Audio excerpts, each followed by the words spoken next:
Nabi sering berdoa, Allahumma tawaffani miskina atau faqira, ya. Ya Allah, wafatkan aku dalam keadaan fakir, miskin, supaya nggak dihisab.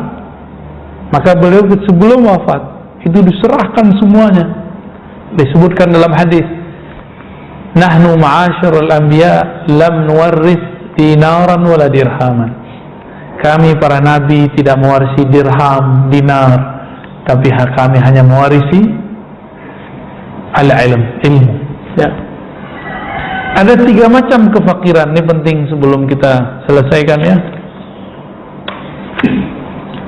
Pertama, faqrul khalqi ilal haq, kefakiran hamba kepada Allah. Itulah yang disebutkan dalam surat Fatir ayat berapa tadi? 15 atau 13 tadi, ya. Antumul fuqara'u ilallah, 15, ya.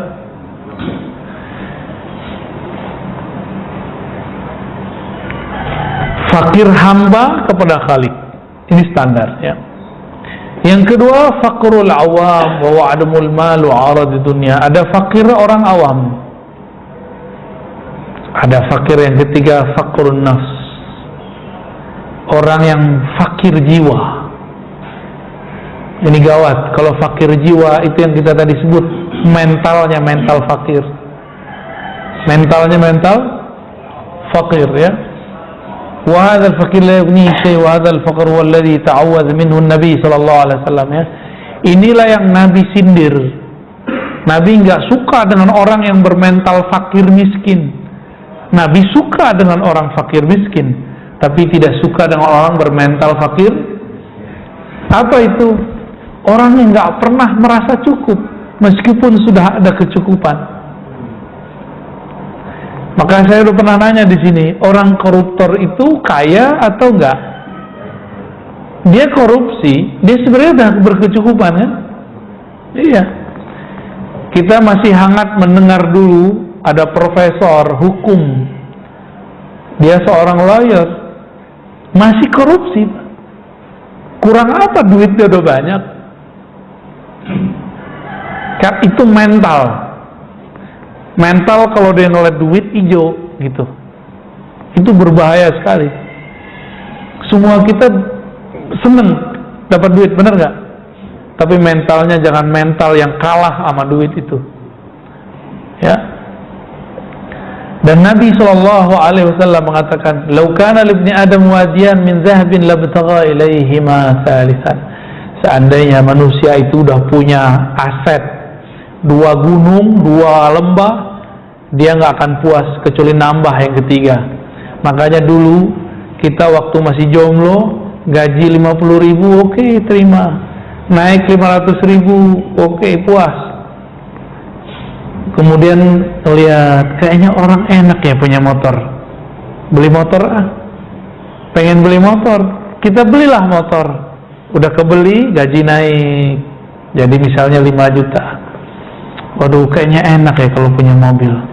Nyicil punya mobil.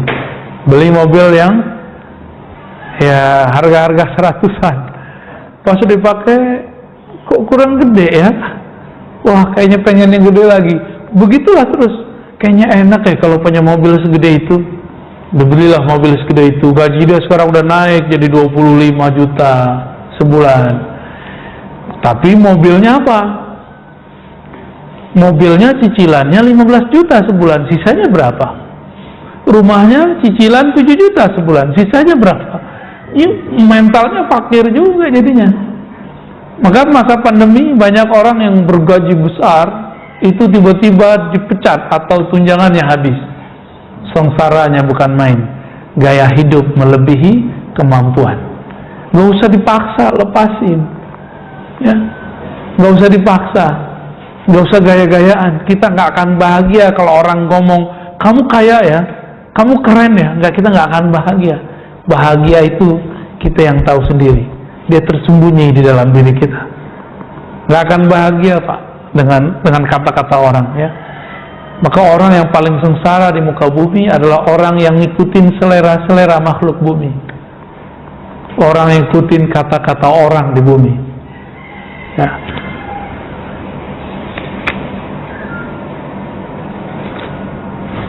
Cukup belum Ustaz ya?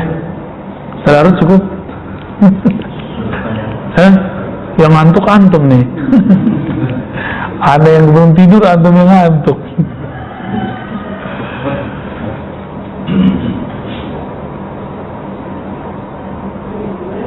Ada satu riwayat yang mau saya bacakan sebelum selesai.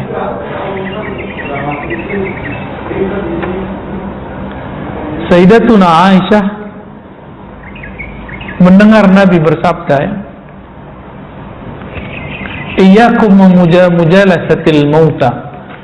Kamu jauhilah majlis, perkumpulan, komunitas, tempat tongkrongan orang-orang mati. Loh, kok orang mati bisa nongkrong? Itu pertanyaannya. Maka bertanyalah para sahabat, "Ya Rasulullah, manil mauta?" Yang engkau sebut tongkrongan orang mati itu siapa? Qala al-aghniya. Beliau mengatakan, yaitu orang yang sok-sok kaya, yang lifestyle-nya kayak melebihi dirinya. Itu pas Pak. Ada yang 1M kan? Ada yang 2M kan? Tas ibu arisan. Jam. Kalau jam saya paling cuma berapa? Ini pun hadiah juga Pak. Kita cek palingnya 5-6 juta. Orang di luar sana kalau lifestyle seharga Fortuner, seharga satu mobil, apa itu mobil Eropa, 2M, 3M, itu lifestyle. Ada kan yang begitu? Rolex tuh, apalagi itu yang mahal-mahal. Masya Allah. Ya. Jam kecil seharga rumah gede, Pak. Ya. Itu lifestyle al-aghniya. Tapi hati-hati, ada orang-orang yang begitu tapi nyamar, ada juga. Dia lagi sedang menyembunyikan dirinya, membalut dirinya dengan itu supaya orang suuzon sama dia. Ada juga yang begitu. Tapi kebanyakan tidak. Kebanyakan dia memang menikmati itu, menikmati gaya hidup itu. Maka Nabi menyebut mereka dengan orang-orang mati. Ya, kenapa? Dia mendengarkan kata-kata makhluk tapi tidak mendengarkan kata-kata dalam hatinya. Ya,